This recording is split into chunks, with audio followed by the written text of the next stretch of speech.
Hello my dear students, welcome back to Plus 2 Biology. Today let's begin a new chapter, Microbes in Human Welfare. You know there are a large number of microbes existing in the world.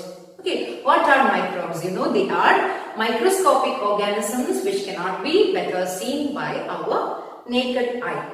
Okay, then in the last chapter you have learned vast majority of these microbes are doing harm to human beings. They are causing diseases to plants, animals and human beings, you know that.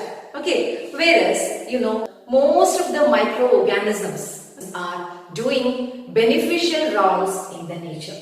They are having significant duties in the nature. Decomposition process. Okay, without decomposition, you cannot imagine a world, a life.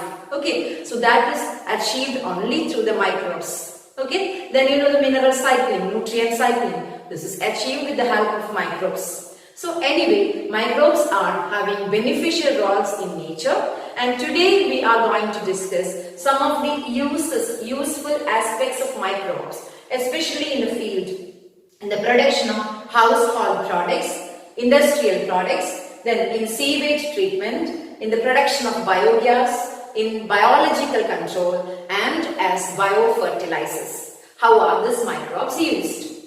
Okay, anyway, from your knowledge, previous knowledge, tell me which are the microbes you are familiar. Give me some examples of microbes. What is study of microbes called?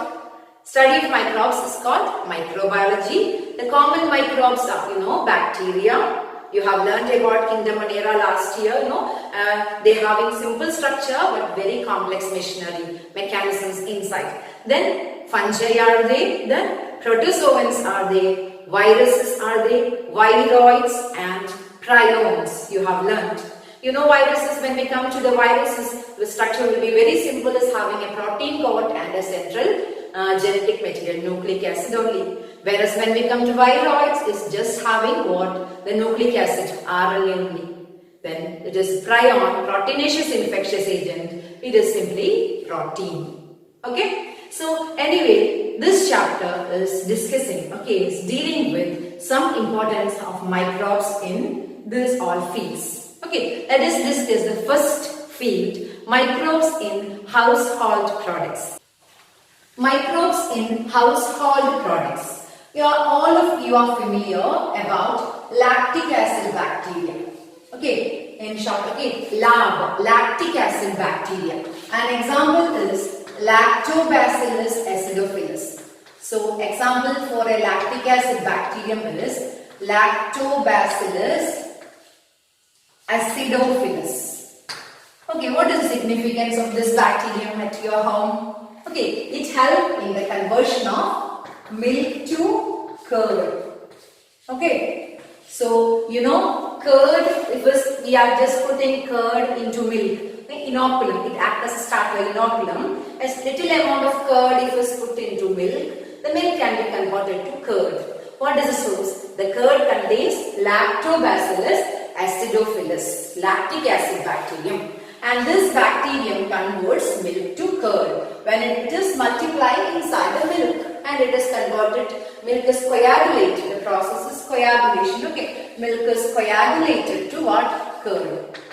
Okay, what happens if it's curd? Its nutritional quality is different from, milk. Okay, nutrient quality is improved, we can say its nutritional quality is, so for different purpose we use curd. Okay, then also its vitamin B12 content is increased. Okay, so anyway, understand one household product by the action of microbes we prepare is curd from milk by using Lactobacillus bacterium. Curd is rich in vitamin B12 and it's a nutrient rich food. Okay, that's about the first example, lactic acid bacterium. And secondly, not only this curd we prepare idli, dosha, appam, like foods. Okay, this all native food we prepare. Okay, this food is prepared from a batter or duff. Okay, and this duff or batter is puffed up. It is puffed up. Okay, by the action of some bacteria or mainly yeast. So another use of bacteria and yeast in our production of household product. You know, yeast scientific name is Saccharomyces cerevisiae. Saccharomyces cerevisiae. Okay.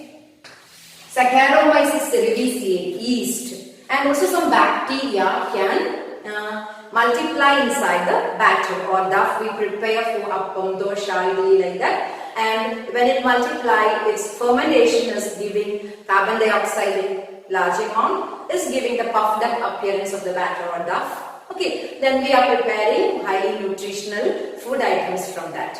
So that is another household product. Okay, then again we are using microbes for the production of cheese. Cheese production is largely dependent on microbes. Some of the microbes you can just familiarize. One is Propionibacterium shermani. Propionibacterium shermani.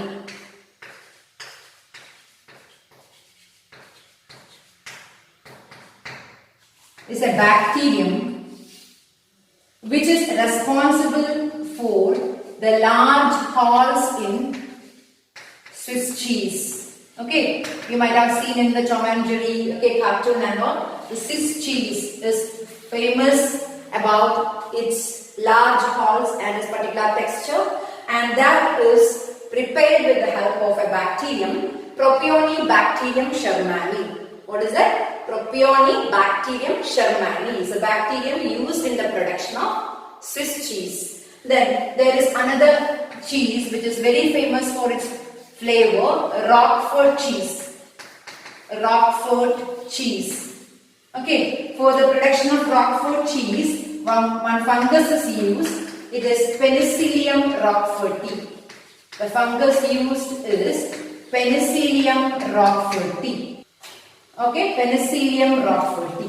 Just understand, for the production of different types of cheeses, its flavor, its texture, we use number of microbes. Two examples: for the production of Swiss cheese with the large holes inside, we are using the bacterium Propionibacterium shermani for its maturation. Then anyway, another cheese, Roquefort cheese with a characteristic flavor, is produced by the action of Penicillium roqueforti, a fungus. So just understand about the role of microbes in the production of various types of cheese. More than this, you know the traditional drink toddy. It is prepared by using yeast, by the fermentation process, fermentation of sap of palms.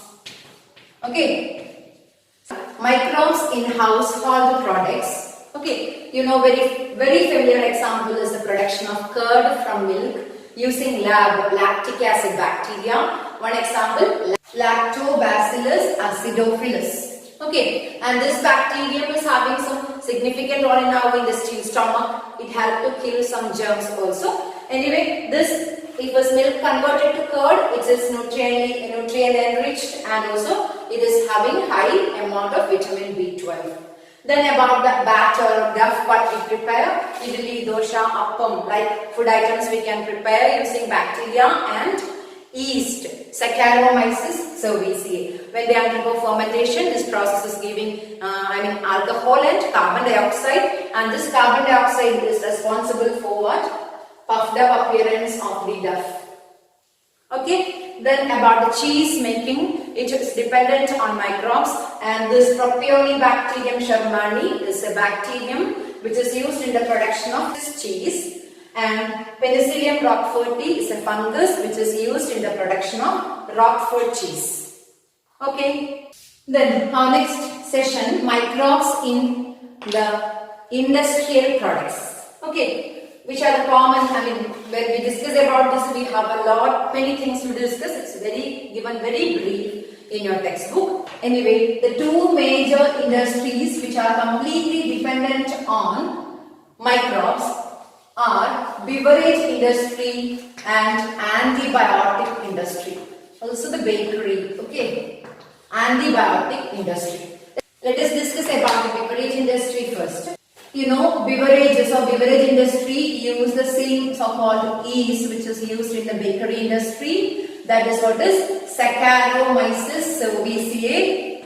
When it's used in beverage industry, we can call it as brewer's yeast.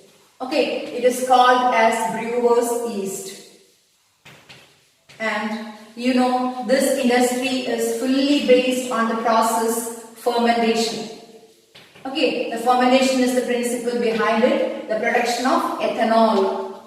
Okay, by anaerobic respiration, this organism, yeast, produce ethanol. That's the basic principle of what beverage industry. And you know, based on the raw material, what is the raw material, and based on the processing, there are different types of beverages produced. So we are getting different types of beverages based on the raw materials. Okay, we can use fruit juices for fermentation. The fruit juices we can use. Otherwise, malted cereals, wheat, like malted cereals we can use. So based on the raw material, whiskey, you know, is produced from the wheat, whereas wine, you know, is produced from fruit juices. So anyway, we will get different types of alcohols or beverages based on the raw materials used and also based on the processing. Whether it is with the distillation produced,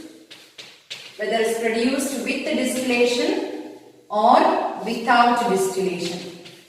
Okay, these two, based on these two differences, we are getting different types of beverages. Okay. Beer and wine are produced without distillation. The distillation process is increasing the alcohol content by removing the water content. So anyway, beer and wine are produced without distillation, whereas whiskey, brandy, rum, etc. are produced with distillation. Okay, after distillation. So alcohol content is high. So once again, about the industrial products, beverage industry, you know, beverage industry is fully based on the process fermentation, and what is used is the brewer's yeast. It is called Saccharomyces cerevisiae only, and based on the raw materials used and based on the processing used, there are different types of beverages available. For example, if is fruit juice used, you know, grapes are used for the preparation of wine, not only grapes. The apple is used for the preparation of, rum, like, okay. Anyway, malted cereals, wheat is largely used for the production of whiskey, like. Anyway, with or without distillation. Distillation is a process which removes the water content and increases the alcohol content. So, without distillation, we are producing beer and wine. So, it's with less alcohol content. With the distillation, we are producing whiskey, rum, brandy, etc.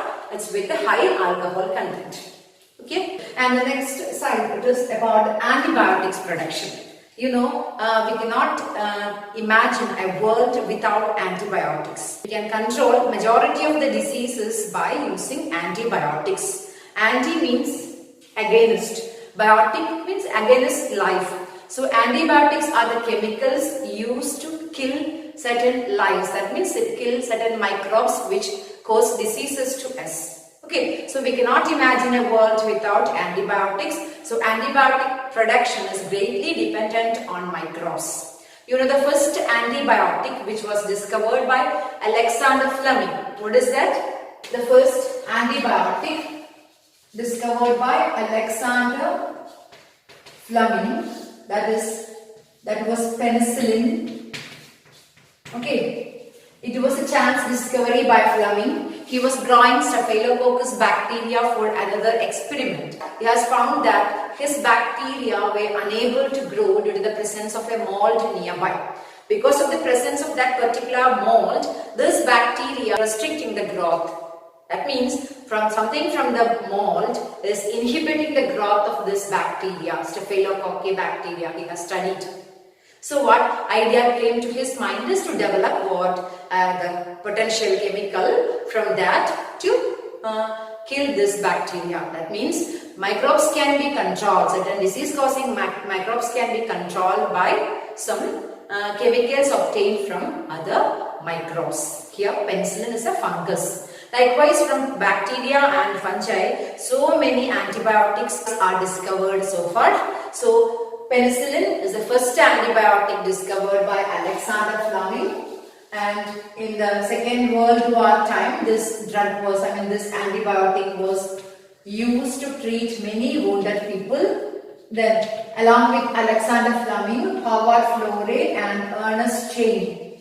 Howard Florey and Ernest Chain obtained Nobel Prize in 1946. Ernest Chain obtained Nobel Prize for the development of penicillin. Okay, and its demonstration of its effective use as what? Antibiotic. The first antibiotic was obtained from the penicillin was obtained from which fungus? Which fungus? Penicillium notatum. Okay, the first antibiotic penicillin was discovered from Penicillium notatum, the fungus. So, remember the first antibiotic penicillin, the discovery was a chance discovery by Alexander Fleming, who was working with Staphylococcus bacteria, and he found certain mold fungus is producing certain chemical which is inhibiting the growth of bacteria, and he produced this penicillin as the first antibiotic.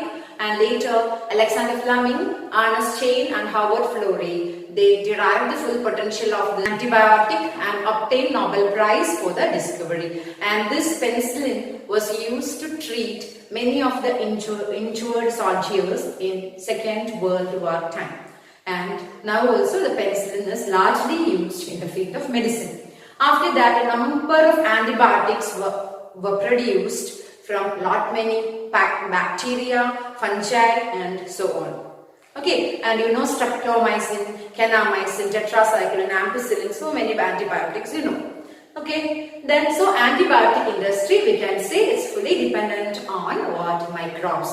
You know some antibiotics are even produced from plants still. It's a large number of antibiotics are produced from microbes. Okay, then when we discuss about the industrial scale application or use of microbes, the next side is to produce number of chemicals, enzymes and bioactive molecules. So various chemicals and enzymes produced by using microorganisms. Let us first discuss about the organic acids. Major acids produced using microbes. Using Aspergillus niger, citric acid is produced commercially. So Aspergillus niger. So the commercial production of acetic acid, you know it. It is largely used and it is with the help of Acetobacter aceti.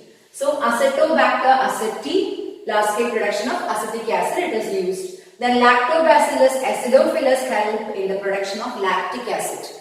Lactobacillus acidophilus, lactic acid. Then Clostridium butylicum is used in the commercial production of butyric acid.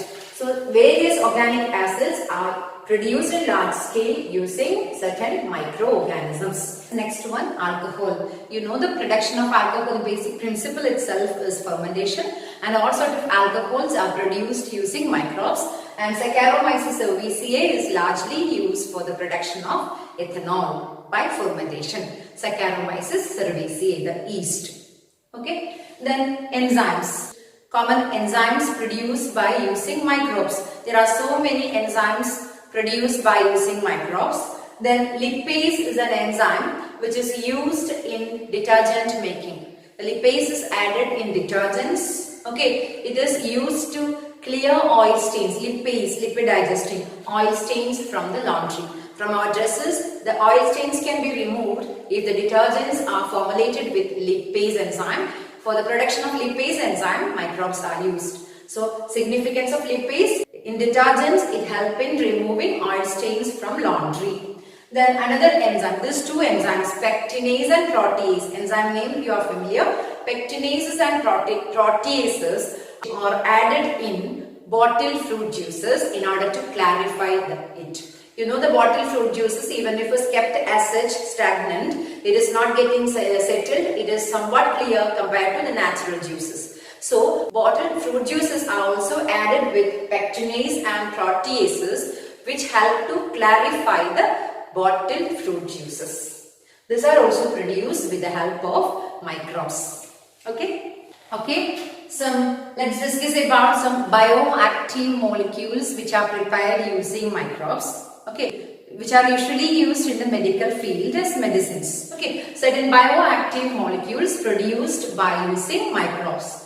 For example, streptokinase is a clot buster which is used to remove blood clots. Okay, so it's used in medicine and it is largely produced using streptococcus. So streptococcus gives streptokinase which is used as a clot buster which help to remove the blood clots. Okay, then you know its significance. Then second one, cyclosporin A. Cyclosporin A is obtained from a fungus Trichoderma polysporum. Trichoderma polysporum. It is used as an immunosuppressive drug. After organ transplantation and all, immunosuppressive drug that is used as. That is cyclosporin A obtained from Trichoderma polysporum, which is a fungus. Similarly, this is another fungus, Monascus purpureus. From this fungus, we obtain statins. Statins are used as blood cholesterol lowering agents. Okay, so statins, blood cholesterol lowering agents are obtained from a fungus, Monascus purpureus, which is an yeast. Okay, so these are the bioactive molecules produced from microbes. So microbes are largely used in the industrial products and they include the beverages, antibiotics, certain enzymes, chemicals and bioactive molecules. And we have some more new names to study. Study these things thoroughly and we will discuss and meet again in the live session. Thank you.